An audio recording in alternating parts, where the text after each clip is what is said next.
សង្គ្រាមដែលបញ្ចប់លឿនជាងការឆុងកាហ្វេមួយពែងតើអ្នកធ្លាប់នឹកស្មានទេថាមានសង្គ្រាមមួយដែលផ្ទុះឡើងហើយបញ្ចប់ទៅវិញលឿនរហូតដល់អ្នកមិនទាន់បានឆុងកាហ្វេមួយពែងផងនោះសម្រាប់មនុស្សភាគច្រើនសង្គ្រាមគឺជាព្រឹត្តិការណ៍ដ៏រ៉ាំរ៉ៃដែលអូសបន្លាយរាប់ឆ្នាំឬរាប់ទសវត្សរ៍ប៉ុន្តែនៅក្នុងប្រវត្តិសាស្ត្រពិភពលោកមានចំនួនមួយដែលបានបំបែកកំណត់ត្រាពិភពលោកដោយចំណាយពេលត្រឹមតែ38នាទីប៉ុណ្ណោះវាគឺជាសង្គ្រាមអង់គ្លេស Zanzibar ដែលបានផ្ទុះឡើងនៅថ្ងៃទី27ខែសីហាឆ្នាំ1896ចំនួននេះបានកើតឡើងនៅពេលដែលសុលតុងដ៏មានឥទ្ធិពលនៃ Zanzibar បានសោយទីវង្គតហើយអ្នកស្នងតំណែងថ្មីគឺ Khalid bin Barkas បានឡើងកាន់អំណាចដោយគ្មានការយល់ព្រមពីអាណានិគមអង់គ្លេសទង្វើនេះត្រូវបានចាត់ទុកថាជាការបំពានយ៉ាងធ្ងន់ធ្ងរលើកិច្ចព្រមព្រៀងដែលបានចុះហត្ថលេខាពីមុនអង់គ្លេសមិនបានរងចាំយូរនោះទេពួកគេបានចេញឱសានវត្តឲ្យសុលតុងថ្មីចុះចេញពីតំណែងជាបន្ទាន់ប៉ុន្តែ Khalid bin Barkas ដែលមានទំនុកចិត្តលើកម្លាំងការពាររបស់ខ្លួន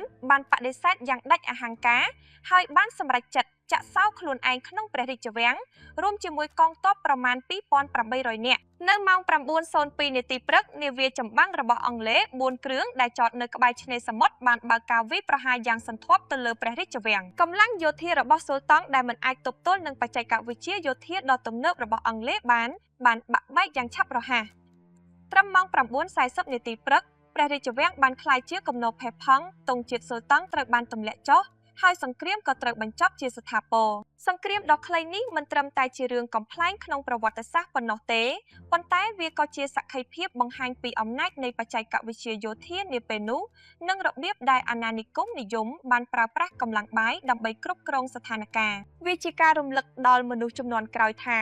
ក្នុងពិភពលោកដ៏ស្មុគស្មាញនេះការសម្រេចចិត្តខុសត្រឹមតែមួយជំហានរបស់មេដឹកនាំអាចនាំមកនូវមហន្តរាយដ៏លឿនបំផុតដល់ជាតិសាសន៍របស់ខ្លួនសង្គ្រាមនេះបានបន្សល់ទុកនូវកំណត់ត្រាដែលមិនទាន់មាននរណាអាចបំបែកបានហើយវានៅតែជាប្រធានបទដ៏គួរឲ្យចាប់អារម្មណ៍មួយនៅពេលដែលយើងនិយាយអំពីភាពមិនអាចទាយទុកជាមុនបាននៃជោគវាសនាប្រទេសជាតិតើអ្នកគិតថាការដែលសង្គ្រាមមួយបញ្ចប់លឿនបែបនេះគឺជាជម្រើសដ៏ល្អសម្រាប់កាត់បន្ថយការខាតបង់ជីវិតឬវាមិនមែនជាដំណោះស្រាយត្រឹមត្រូវក្នុងទំនាក់ទំនងអន្តរជាតិ